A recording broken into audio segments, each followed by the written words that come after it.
मकबूजा कश्मीर की बात करेंगे। मकबूजा जम्मू और कश्मीर में भारतीय दहशतगर्दों की इंसानियत सोज कार्रवाइयां जारी हैं।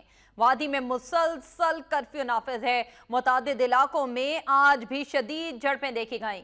डॉक्टरों ने हुर्रियत रहनुमा यासीन मलिक की हालत को खतरनाक करार दिया है।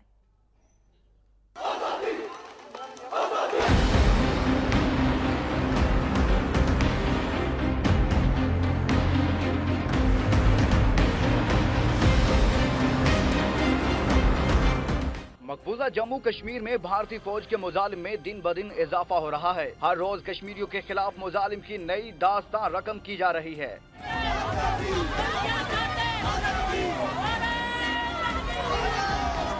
मकबूजा वादी में मुसलसल कर्फ्यू नाफिज है। कुलगाम में मार्च की कॉल पर भारतीय फौज ने मजीद सख्ती कर दी। श्रीनगर समेत कई इलाकों में कश्मीरी मुजाहिरीन और गाजी फौज के दरमियान झड़पें भी देखने में आई। मुतअद्दिद कश्मीरियों को फिर बेमाना तशद्दुद का निशाना बनाया गया।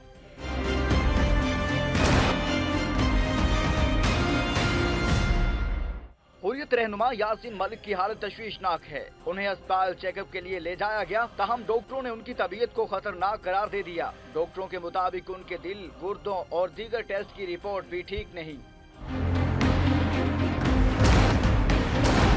मकबूजा वादी में मार्केटें, दुकानें और पेट्रोल पंप्स मुकम्मल तौर पर बंद हैं। 8 जुलाई से शुरू होने वाले मुजालिम के दौरान अब तक कोई तालीमी इदारा भी न खुल सका। बनिहाल में जम्मू कश्मीर को दीगर इलाकों में मिलाने वाले टनल भी बंद हैं, जिसके बायस खाने पीने और दीगर अशिया कश्मीरियों की पहुँच से बाहर हैं। भारत की इंसानी सोज कार्रवाइयों में 110 के करीब कश्मीरी जाम शहादत नोश कर चुके हैं, जबकि 12,000 से जायद जख्मी हैं।